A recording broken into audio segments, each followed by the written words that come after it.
গত কদিন ধরেই একটা আলোচনা খুব হচ্ছে, সেটা হলো যে এনসিপি আসলে কি চায়, অথবা এনসিপির রাজনীতিটা আসলে কোন দিকে প্রবাহিত হচ্ছে।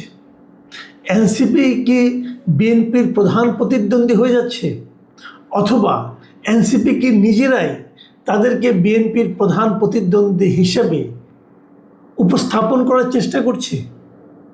আপনারা দেখবেন যে গত কয়েকদিন ধরে নানা ধরনের ঘটনা ঘটছে বিভিন্ন এলাকায়, বিশেষ করে হবিগঞ্জের ঘটনাকে যদি আমরা ধরি, তো হবিগঞ্জে দেখলাম এনসিপি তাদের একটা রাজনৈতিক কর্মসূচি পালন করতে গিয়েছে, এবং সেই কর্মসূচিকে পালন করা নিয়ে সেখানে তাদের উপর চড়াও হয়েছে কিছু ছেলেরা, কিছু তরুণরা, এবং এনসিপি অভিযোগ করেছে এরা সবাই বিএনপির ছাত্রদল, যুবদল অথবা এ ধরনের কোনো সংগঠনের সদস্য। তাদের অভিযোগটা সরাসরি তারেক রহমানের বিরুদ্ধে, কারণ এনসিপির নেতারা পরে যখন বক্তব্য দিচ্ছেন এবং এই ঘটনার প্রতিবাদ করছেন, এই ঘটনার নিন্দা করছেন, আমি দেখছি তাদের একাধিক নেতা সরাসরি তারেক রহমানকে লক্ষ্য করে আক্রমণ করছেন, তার নাম উচ্চারণ করে আক্রমণ করছেন। এটা করতে পারে না, এতে কোনো মহাভারত অশুদ্ধ হয়ে যায় নাই।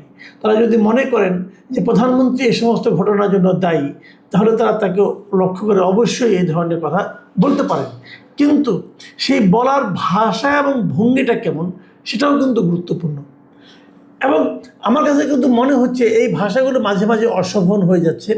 তারপরেও হতে পারে, তারপরে তারা তাদের পলিটিক্স করবে, তারা যেভাবে করবে এটা নিয়ে তো আপনি বলার কেউ নাই, কিন্তু তারা যেভাবে বলার চেষ্টা করছে মনে হচ্ছে যেন বিএনপি সরকারের অথবা বিএনপি যে রাজনৈতিক দলটা আছে তার প্রধান প্রতিদ্বন্দ্বী বোধ করি এনসিপি, জামাত অথবা আওয়ামী লীগ নয়, এনসিপি। এবং তাদের ভাবভঙ্গিতে এমনও মনে হচ্ছে যে আওয়ামী লীগ তো বাদ, আওয়ামী লীগে আলাপ করার দরকার নাই, এবং জামাত এবং তার মধ্যে তুলনা করছে যে এই দুইটা দলের মধ্যে বিএনপির আসলে প্রধান প্রতিদ্বন্দ্বী কে। এনসিপির নেতারা প্রমাণ করার চেষ্টা করছে তারা। এখন এই যে এনসিপির যে আন্দোলনটা, যদি এনসিপির প্রধান প্রতিদ্বন্দ্বী হয় তাতে কিন্তু কোনো লস নাই, হতেই পারে। এবার আমি নিজেই চাই, আমি কিন্তু সবসময় চাই যে এনসিপি একটা বড় রাজনৈতিক দল হিসেবে আবির্ভূত হোক। আমি সবসময় চাই, আমি চাই মানুষ যেন এনসিপির মধ্যে একটা বিকল্প, মানুষের যে সাধারণ মানুষের যে একটা বিকল্প রাজনৈতিক দলের প্রতি একটা আকাঙ্ক্ষা আছে, যে আমরা তো আওয়ামী লীগ, বিএনপি, জামাত সবগুলিকে দেখেছি, আমরা একটা বিকল্প কিছু একটা চাই যার উপর আমরা আস্থা রাখতে পারি। এই যে মানুষের আকাঙ্ক্ষাটা, এই আকাঙ্ক্ষাটা যদি এনসিপির মাধ্যমে পূরণ হয় তাহলে তো আনন্দের কথা, আমি নিজেও এটা চাই। কিন্তু এনসিপি কি সেই জায়গাটা অর্জন করতে পারছে? কেবলমাত্র মুখের কথায় কাউকে গালাগালি করে অথবা কারোর ব্যাপারে অশ্লীল কথাবার্তা বলে তারা কি মানুষের মন জয় করতে পারবে? কারণ মানুষ কিন্তু দেখে কাজকর্ম, আপনি কি করছেন এটা হলো ইম্পর্টেন্ট, আপনি কি বলছেন সেটা সবসময় ইম্পর্টেন্ট না। একজন লোক বলছে যে ভালোভাবে চলা উচিত, মানে মাদকদ্রব্য গ্রহণ করা উচিত না, বলছে চরিত্র ঠিক রাখা উচিত, পরে দেখা যাচ্ছে যে ওই লোকটাই নিয়মিত মাদকদ্রব্য সেবন করছে। তার শরীরে কয়েকদিন আগে দেখলাম জামাতের এক নেতার শরীরে নাকি মাদকদ্রব্যের অনেক কিছু দেখা গেলো। তো উনি জামাতে কিনা আমি জানি না, ওখানে লেখা ছিল জামাতেই বললাম আর কি। তো এখন এই যে বিষয়গুলো, আবার আমরা এর মধ্যে দেখলাম জামাতের এক এমপি সাহেবের কিছু নারী কেলেঙ্কারির ব্যাপার সেবার দেখলাম। তো এই যে ঘটনাগুলি না, এই নারী কেলেঙ্কারি অন্যরা করে না, করে কিন্তু অনেকেই করে। কিন্তু যখন একজন এই ধরনের রাজনৈতিক নেতা যারা নাকি সৎ লোকের শাসনের কথা বলে, যারা নাকি সৎ লোকের রাজনীতির কথা বলে, তারা যখন এইগুলি করে তখন সেটা বড় হয়ে ধরা পড়ে। তো মানুষ দেখে যে আপনি কি বলেন আর কি করেন। এনসিপি যে রাজনীতির কথা মুখে বলেছে, সেই রাজনীতির প্রতিফলন কি আমরা এনসিপির নেতাদের মধ্যে দেখি? যদি না দেখি তখন আমরা তাদের উপর ভরসা রাখতে পারবো না। বিষয়টা কিন্তু ক্লিয়ার।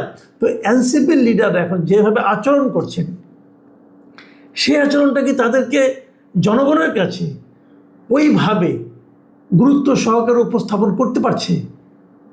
এই সিদ্ধান্তটা কিন্তু এনসিপিকে নিতে হবে। আমার যেটা মনে হয় যে এনসিপি এখন সম্ভবত একটু এলোমেলো হয়ে গেছে। তারা যেগুলো করছে, যে এই যে বিভিন্ন জায়গায় যাচ্ছে, তাদের নেতারা কথাবার্তা বলছে এবং সেখানে তারা প্রহিত হচ্ছে, অপমানিত হচ্ছে, এই যে যেটা হচ্ছে, এটা কিন্তু আমি মনে করি উচিত না। কিন্তু এ ধরনের ঘটনা ঘটানোর জন্য তারা কিন্তু পটভূমি তৈরি করছে। আমি উদাহরণ দিয়ে বলি, যেমন ধরা যাক কিছুদিন আগে ওনারা কিশোরগঞ্জে গেলেন। কিশোরগঞ্জে যে এলাকায় গিয়েছিলেন সেই এলাকাটা বেসিক্যালি আমাদের বিএনপির যিনি লিডার আছেন একজন অ্যাডভোকেট ফজলুর রহমান, তিনার এলাকা, এবং উনি সেখানে কিন্তু বিশাল ভোটের ব্যবধানে ওখানে উনি বিজয়ী হয়েছেন এবং ওখানে উনি খুবই জনপ্রিয় একজন নেতা। এখন সেখানে যে যদি এনসিপির লিডাররা বলে যে ফজা পাগলা, মানে ওনাকে যদি তুচ্ছ তাচ্ছিল্য করে অপমান করে কথা বলে, তো ওখানকার লোকজন সেটাকে ভালোভাবে নেবে, তারা বিরক্ত হবে না। গালাগালি কিন্তু কেউ পছন্দ করে না। তো তারা যখন এগুলো বলে, এবং ওখানে ভাগ্য ভালো করে কিছু হয়নি, হতে পারতো। আপনি যে এলাকায় যাচ্ছেন আপনার যদি সেই এলাকায় গিয়ে সেখানকার যে স্থানীয় নেতা, সেখানকার যে লোকজনের কাছে জনপ্রিয় যে ব্যক্তি, তাকে লক্ষ্য করে যদি আপনারা এই ধরনের আপত্তিকর শব্দ উচ্চারণ করেন, তাহলে সেটা সেখানকার দলীয় নেতাকর্মীর মধ্যে অবশ্যই একটা নেতিবাচক প্রভাব ফেলবে। যত প্রভাবই ফেলুক, তারপরে আমি ব্যক্তিগতভাবে মনে করি যে গায়ে হাত তোলাটা কোনোভাবেই গ্রহণযোগ্য নয়। হবিগঞ্জে যারা এনসিপির গাড়ি ভাঙছে, যারা এনসিপি বিভিন্ন নেতাকর্মীদের গায়ে হাত তুলছে, একটা ছিল তো একটা চোখে পর্যন্ত নষ্ট হয়ে গেছে। আমি মনে করি এগুলোর দৃষ্টান্তমূলক শাস্তি হওয়া উচিত। এগুলি যদি শাস্তি না হয় তাহলে কিন্তু আরেক জায়গায় এই ধরনের ঘটনা ঘটবে। এটা গেলো একটা দিক। কিন্তু আমার কথা হলো অন্য জায়গায়, যে এনসিপি আসলে করছে এটা কি, তারা কেন এগুলি ইনভাইট করছে। আমি মাঝখানে একদিন বলেছিলাম এক জায়গায় যে এনসিপি এই যে নাসিরউদ্দিন পাটোয়ারি, উনি যখন বলেন কিছু কথা, তারেক রহমানের সমালোচনা করেন, অন্য কারো সমালোচনা করেন, যে ভাষায় উনি সমালোচনাগুলি করেন, ওগুলো আমি যেন শুনতে পাই উনি বলছেন যে আমাকে তোমরা মারো না কেন, আমাকে অ্যাটাক করো না কেন। তার মানে এনসিপি আসলে এইভাবেই কি আলোচনায় থাকতে চাচ্ছে? এটা হলো আমার মেইন পয়েন্ট, যে ওনারা জনগণের কাছে জনপ্রিয়তা অর্জনের জন্য ওনারা কি এটাই, অথবা আলোচনায় থাকার জন্য ওনারা কি এই পদ্ধতিটা নিচ্ছে যে আমাদের সবাই মারে? আমরা কিন্তু একসময় দেখেছিলাম, ওই যে এখন এক প্রতিমন্ত্রী আছেন একজন নূর হক নূর, প্রবাসী কল্যাণ প্রতিমন্ত্রী, উনি একসময় কিন্তু ছাত্রলীগের ব্যাপারে ছাত্রলীগের কাছে প্রচুর মার খেয়েছেন, এবং অনেকে এমনও বলেন এই লোকটা তো মার খেয়ে খেয়ে নেতা হয়ে গেল। এখন এনসিপি কি সেই পদ্ধতিতে যাচ্ছে যে মার খেয়ে খেয়ে দলকে জনপ্রিয় করা? আমার মনে হয় এটা সহজ হবে না। কিন্তু প্রশ্ন হচ্ছে এনসিপি এই কাজটা করলো কেন? আমি আজকে এনসিপি নিয়েই বেশি কথা বলছি। এনসিপির আমি মনে করি পার্সোনালি ওনাদের রাজনৈতিক ভুলগুলির মধ্যে প্রধান একটা ভুল ছিল জামাতের সঙ্গে নির্বাচনী জোট করা। এই জোট করার মাধ্যমে তারা 7টা আসন পেয়েছে, এটা ঠিক আছে, কিন্তু এই 7টা আসন পাওয়াটা আমি মনে করি তাদের জন্য ক্ষতিকর হয়েছে। তারা হয়তো ভেবেছে যে আমরা তো তাও জাতীয় সংসদে কথা বলতে পারছি, লোকে আমাদের কথা শুনছে, কাজে এটা আমাদের একটা অনেক লাভ হলো, কিন্তু আসলে লাভ তাদের হয়নি। বরঞ্চ তাদের যে পরিবর্তনে যারা এমপি হয়েছেন তারা কিছু টাকা অবশ্যই ইনকাম করেন, প্রভাব বিস্তার করেন, এবং তাদের যে কর্মকাণ্ডটা, এই কর্মকাণ্ডটা কিন্তু সাধারণ মানুষ বিচার করছে যে এনসিপি ক্ষমতায় গেলে এমনটা হবে এই হিসাবে, এবং এই পরিবর্তনটা মানুষের চোখে পড়ছে। মানুষ কিন্তু বলে যে দুদিন আগে রিক্সায় চলার ক্ষমতা ছিল না, এখন কোটি টাকার গাড়িতে চলে। এখন এখানে হয়তো অতিরঞ্জন আছে, এখানে হয়তো বাড়াবাড়ি আছে, থাকতে পারে, কিন্তু কিছুতে হয়েছে পরিবর্তন। এই পরিবর্তনটা মানুষ ভালোভাবে নিচ্ছে না। আবার অপরদিকে ইদানিং যেটা আমরা দেখছি যে এনসিপি যাদের সঙ্গে নির্বাচনী জোট করেছেন সেই জামাতের সঙ্গেও কিন্তু তাদের একটা বিরোধ, টানাপোড়েন কিন্তু আমরা দেখতে পাচ্ছি। অথচ দেখেন জামাত কিন্তু এনসিপিকে একটা বাড়তি একটা পদ দিয়েছে, এবারে মহিলা এমপির একটা পদ তারা কিন্তু জামাতের পক্ষ থেকে পেয়েছে। কাজেই জামাতের এই ক্ষেত্রে আমি মনে করি তাদের মধ্যে কোনো কৃপণতা ছিল না, তারা উদারী ছিল। কিন্তু এনসিপির পক্ষ থেকে আমার কাছে কেন যেন মনে হচ্ছে তাদের মধ্যে এই ধরনের একটা টানাপোড়েন তৈরি হয়েছে, বিশেষ করে এই স্থানীয় সরকার নির্বাচনকে কেন্দ্র করে। আমরা জেনেছি যে স্থানীয় সরকার নির্বাচনে ঢাকা সিটি কর্পোরেশনের দক্ষিণ যেটা, সেই দক্ষিণের প্রার্থিতা নিয়ে এক ধরনের টানাপোড়েন তৈরি হয়েছে। দক্ষিণে অনেকদিন আগে থেকে শুনছিলাম যে এনসিপির নেতা আসিফ মাহমুদ সজীব ভূঁইয়া তিনি প্রার্থী হতে চান, কিন্তু এরই মধ্যে জামাত এখানে তাদের একজন প্রার্থীর কথা ঘোষণা করে দিয়েছে। ডাকসু যিনি ভিপি সাদিক কায়েম, তাকে তারা এখানে প্রার্থী করবে বলে মোটামুটি চূড়ান্ত সিদ্ধান্ত তারা নিয়েছে। এই জায়গাটাতে এসে আমার কেন যেন মনে হয় এনসিপির সঙ্গে জামাতের একটা টানাপোড়েন শুরু হয়েছে। এবং সেটা টানাপোড়েনের শেষ কোথায় যাবে আমরা কিছু নমুনাগুলো দেখতে পাচ্ছি। দেখেন এই যে এনসিপি হবিগঞ্জে যে মাঠটা খাওয়ার পর আমরা দেখলাম যে ছাত্র শিবিরের সদ্য সাপেক যে সভাপতি এই জাহিদুল কিন্তু একটা আপনার দিয়েছে, এই পোস্ট দিয়েছে, এবং সেই পোস্টে সে এই ঘটনাটাকে একটা পাতানো খেলা হিসেবে অভিহিত করার চেষ্টা করেছে। তার পোস্টটা আপনাদেরকে আমি একটু পড়ে শুনেন তিনি কী বলেছেন। তিনি বলেছেন, হবিগঞ্জ ও মৌলভীবাজারের হামলার ঘটনাগুলো খুবই সুপরিকল্পিত মনে হচ্ছে। উদ্দেশ্য যা হতে পারে জুলাই মাসে জামাতকে যতটা সম্ভব আলোচনার বাইরে রাখা এবং এনসিপির প্রতি জনসমর্থন বা পাবলিক সিম্প্যাথি তৈরি করা। Good plan, good move, deep পাওয়ার।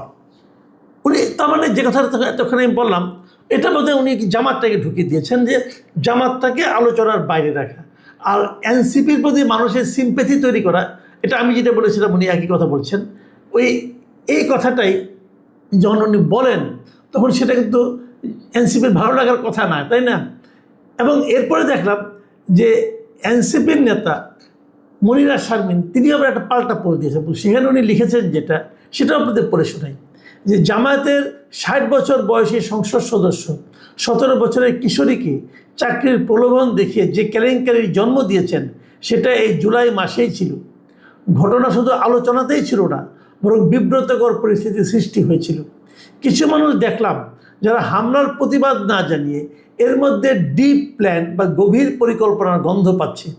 এনসিপির রাজনীতি দাঁড়ালে কারো অসুবিধা হবে, এটাই স্বাভাবিক। নিজেদের ব্যর্থতা অস্বীকার করে অন্যকে সন্দেহের চোখে দেখা একরকম অসুখ, আরোগ্য কামনা করে আমিন। বোঝাই যাচ্ছে ওই জাহিদুলের পোস্টকে কিন্তু উনি কাউন্টার করেছেন। কাউন্টার করতেই পারেন, কোনো সমস্যা নাই, কিন্তু এখানেও কিন্তু আপনি দেখবেন যে এক ধরনের মানে তাদের মধ্যেকার যে ঐক্যটা সেখানে যে একটা ফাটল ধরেছে, এক ধরনের ভাঙন তৈরি হয়েছে, সেটা কিন্তু আমরা এখানে কিছু হলেও দেখতে পাচ্ছি। যেমন আলোচনা, যেটা নাকি জাহিদুল বলেছেন যে আলোচনায় থাকতে চাইছে, জামাতকে আলোচনা বাইরে রাখতেছে এবং তারা তাদের প্রতি সমর্থন চাচ্ছে। উনি বলছেন জামাত তো যথেষ্ট আলোচনায় ছিল এই জুলাই মাসে, ওই আপনাদের গাজী সাহেবকে নিয়ে, গাজী নজরুল এমপিকে নিয়ে, একটু কিন্তু ব্যঙ্গ আছে এখানে। হ্যাঁ, আবার উনি এটা বলেছেন যে এনসিপির রাজনীতি দাঁড়ালে কারো অসুবিধা হবে। এটাও ঠিক, আমি কিন্তু মনিরা শারমিনের সঙ্গে একদম দ্বিমত পোষণ করছি না। আসলে এনসিপির রাজনীতি দাঁড়ালে কারো অসুবিধা হবে, কিন্তু এনসিপির রাজনীতিটা দাঁড়াবে কিসের উপর ভিত্তি করে?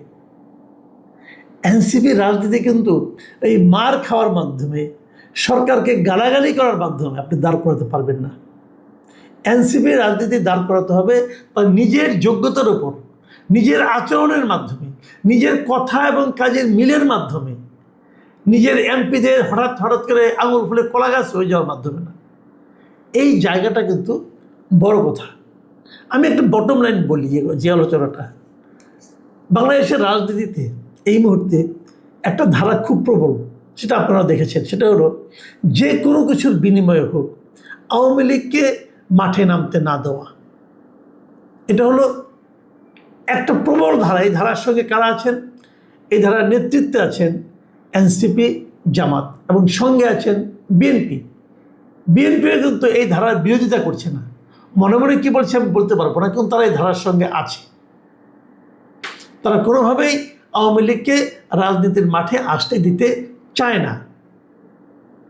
কিন্তু একটা জায়গায় মাথায় রাখবেন, এই যে ঘটনাগুলো আপনারা ঘটাচ্ছেন না, পরস্পরকে কাদা ছোড়াছুড়ি করছেন, মার খাচ্ছেন, মার দিচ্ছেন, গালাগাল করছেন, একে গালাগাল করছেন, এর মাধ্যমে কিন্তু আপনারা প্রকারান্তরে যা আপনারা চান না, যেটা আপনাদের মূল লক্ষ্য যে আওয়ামী লীগকে আসতে দেব না, আওয়ামী লীগ আসবে, এটা আপনারা ফেরাতে পারবেন না, এটা স্বাভাবিক কারণে আসবে, প্রাকৃতিক নিয়মেই আসবে।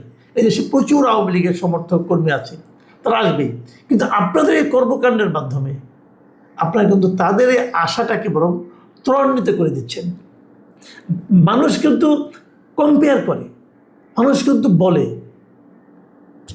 যাকে মনে করেন আপনারা দেখতে পাচ্ছেন না, অথবা যাকে দেখতে পারা উচিত না বলে প্রচার করেন, তাদেরও কিছু ভালো কাজ মানুষ কিন্তু মাঝে মাঝে স্মরণ করে, এবং ওই সেক্টরে আপনাদের যে ভুল ভ্রান্তিগুলো সেগুলো তারা কম্পেয়ার করে। এটাও মাথায় রাখতে হবে। প্রিয় দর্শক, এখন এ পর্যন্তই। আল্লাহ হাফেজ।